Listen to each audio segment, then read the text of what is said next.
Hello,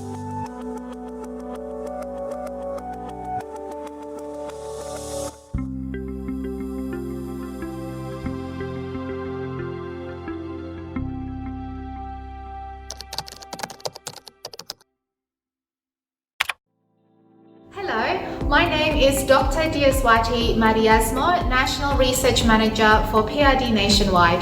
Today I am here to release the affordable and livable property guides for 4 major capital cities: Brisbane, Sydney, Melbourne and Hobart.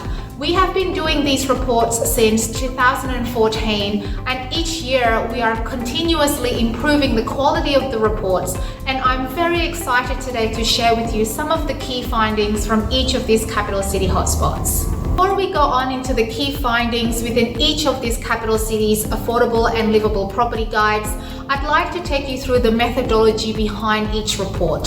So for each report, there's 5 selection criteria that has to be satisfied. First one is property trends, in which we ensure that there is positive capital growth within each of the suburbs.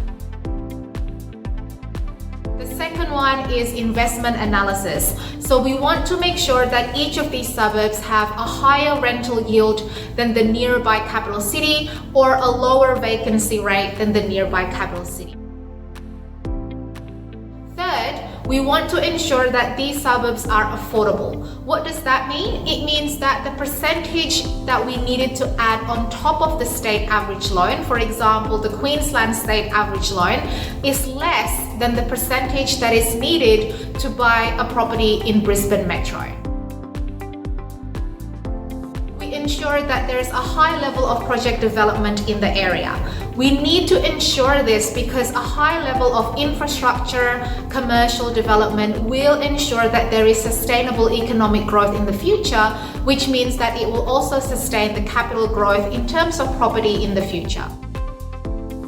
Lastly, livability. We want to make sure that these suburbs have a low crime rate. They are within 20 kilometers from the CBD area, so that we're not sending people to places that will take them hours and hours to commute. We want to also ensure that there are amenities, for example, public schools, green spaces, hospitals, medical centers, shopping centers, things like that, within 5 kilometers from the suburb itself. And lastly, we want to make sure that there is a lower unemployment rate within that suburb compared to the state average.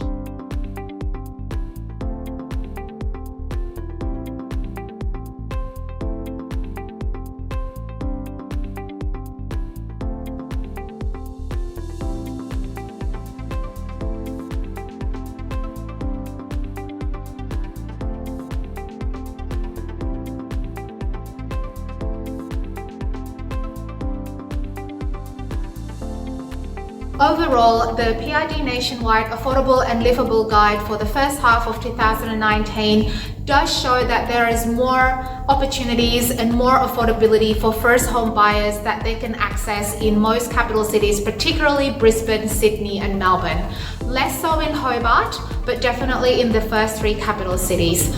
We're definitely seeing that Brisbane and Hobart still provide the most bang for buck in terms of median price as well as rental yield and investment returns. However, Melbourne is starting to catch up with this because of the higher affordability in Melbourne. There are still some amazing suburbs in Sydney that is becoming more affordable as they are coming onto the market, and it's something that every first home buyer or every investor needs to look into.